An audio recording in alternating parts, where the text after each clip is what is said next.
Welcome back to another week of Stocks in Review for the upcoming week. Oops, he did it again. North Korea successfully tested an intercontinental ballistic missile as a gift to the U.S. to celebrate the 4th of July. Not exactly what we needed to keep the bulls running this shortened trading week. At least Trump's meeting with the Russian president seemed to go well. Shortly after that meeting, a ceasefire agreement was reached for southwest Syria, which will take effect this Sunday at noon. One final bit of good news that also came out earlier today was that the U.S. economy gained a strong 222,000 jobs in June, much higher than the economists forecasted. On watch this week, I have 22nd Century Group, Tenax Therapeutics, Conatus Pharmaceuticals, and Protalix BioTherapeutics. 22nd Century Group retraced back to levels from the first week in June. There were really no fundamental changes to blame for the 7.5% drop today. Anyone who's been trading for any period of time knows that this kind of activity isn't all that unusual, and it's actually healthy for the next run-up. Most experts agree that this stock is really undervalued right now. At Tenax Therapeutics, there's definitely something big brewing. Large blocks of stock were being bought up early this afternoon, and it hit almost 80 cents a share on the 30th of June. Any time now, we're supposed to hear back from the FDA, and this could pop to more than $2 a share.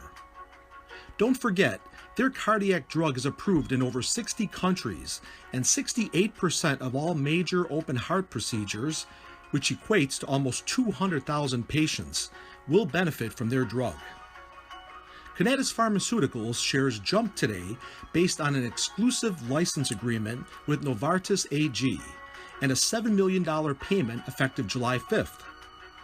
Their specialty drug helps those with various liver diseases. I expect this to continue up again next week, once everyone's back to work after this holiday week. On June 30th, Protalix Bio was as high as 84 cents a share and dipped today to a low of 72 cents. A great opportunity for those who are long on this stock. They've got a lot in the pipeline, current revenue streams unlike many small bios out there, and revenues estimated at over 28 million for the end of this year, 30 plus million next, and over 83 million forecasted for the end of 2019. Here's my Bitcoin update for the week. I was up over $20 this week and, as of this morning, was down almost $7. When it dips into the $2,400 range, I'll add a little bit more and then sit on it and see what happens. A few people have asked me, what's the connection between chip makers and cryptocurrencies? Well, in order to answer that, you need to know a little bit more about mining and the fundamentals of these alternative currencies. Unlike regular money that used to be backed by gold or now by various governments, there is nothing backing Bitcoin, the most popular cryptocurrency in existence. Bitcoin is just a digital file that contains names and balances like those found on a ledger. People exchange money by making changes to their files. Suppose you go on Expedia and book a vacation. You send the equivalent of an email that reduces your wallet balance in order to pay Expedia for that vacation.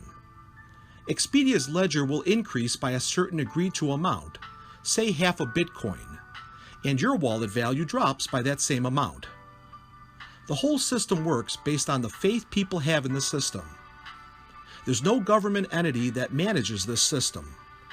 The goal of cryptocurrencies like Bitcoin is to keep the government out and maintain anonymity. Transactions go into a pool of pending transactions that then feed into a giant chain to lock in your order. The whole process behind the scenes works based on mathematical computations, as well as a concept known as cryptographic hash, in order to link and process your transactions. Money enters the Bitcoin system through a process known as mining. Solving complicated math problems is how money enters the system from thin air. A concept that a lot of people have issues with because it's so atypical from what we've grown accustomed to. Based on current information, around the year 2140, no more money will be created. This is part of the reason that the value of Bitcoin and other cryptocurrencies go up. But it's more complicated than this. So if you remember the original question, what's the connection between this and chip makers? It's the booming cryptocurrency market for graphic cards. Miners use graphic cards from companies like NVIDIA Corporation and Advanced Micro Devices in order to mine or solve these complex math problems.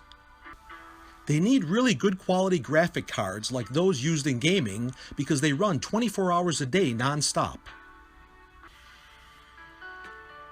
That leads me to the first stock recommendation for the week, NVIDIA Corporation, ticker symbol NVDA. NVIDIA has over 17% of the graphic chip market, with AMD a close second at 14%. The surge in demand for graphic chips has created a shortage in the market, with leading hardware retailers saying that they're quite frequently out of stock.